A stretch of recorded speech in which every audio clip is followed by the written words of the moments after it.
Beer by Eamon Garrison, Ashley Collins, Tiana Thompson, Jocelyn Reyes, and Firuza Ishikova.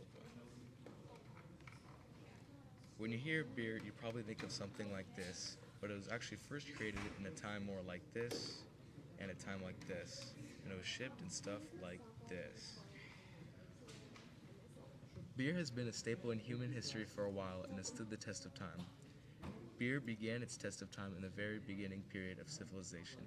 Based on the book A History of the World in Six Glasses by Tom Scandrich, beer is the drink of the period.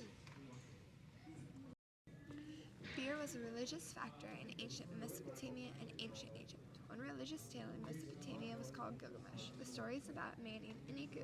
Inigu is an uncivilized animal-like creature, but when he drank beer, he became human-like, and the people began to accept him. A religious story based in ancient Egypt was about the sun god named Ra.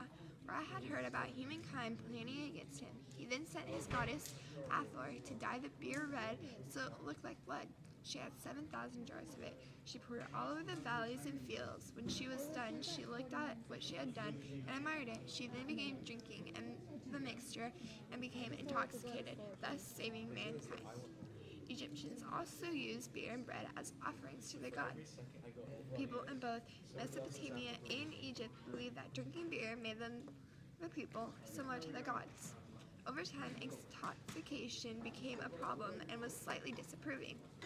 Now, beer isn't used religiously, but it is used in social gatherings. Beer affected our human history by creating civilizations. It helped transfer the movement through the Paleolithic to the Neolithic time period. It created agricultural-based societies and increased the population. Beer created the ideology of superiority. The societies became civilized due to beer because of their advancement in literature.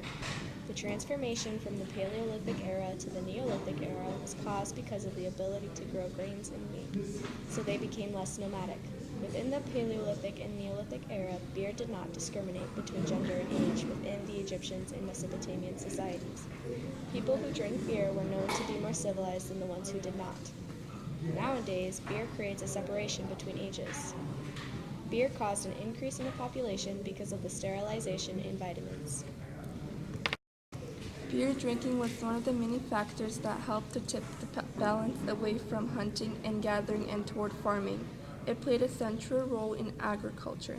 Beer was safer to drink than water because it was made of boiling water, which helped provide a safe form of liquid nourishment and gave groups of beer-drinking farmers a comparative nutritional advantage over non-beer drinkers.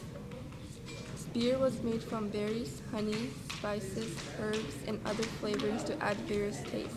Some people suggested that bread was also an important ingredient for beer, while others argued that bread was not supposed to be in beer. However, it turns out to be that both bread and beer were obtained from gruel. Bread was solid beer and beer was liquid beer. Mesopotamian brewers controlled the taste and color of their beer by adding different amounts of vapor.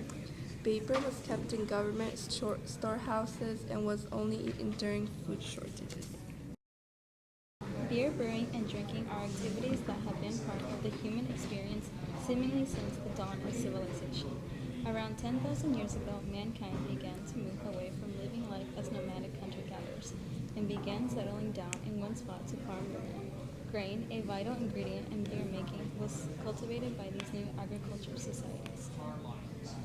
Oh, jeez. Throughout the process of making this presentation, we had to use a lot of sources of information.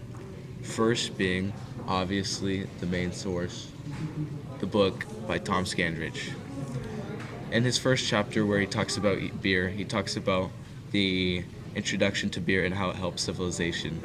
Obviously, you've already been told about how it helped with beers and grains and with the food production. But beer was not only effective in food production, but it helped in many assets such as social and religious partings. Not to mention using history.com to find out information about early civilizations and beer, and also our English teacher, Mr. Hammond, who taught us a lot about poems and history of early civilizations and Mesopotamian people eating and drinking beer. Last but not least, our history teacher who will remain unnamed. Thank you for watching. Please subscribe.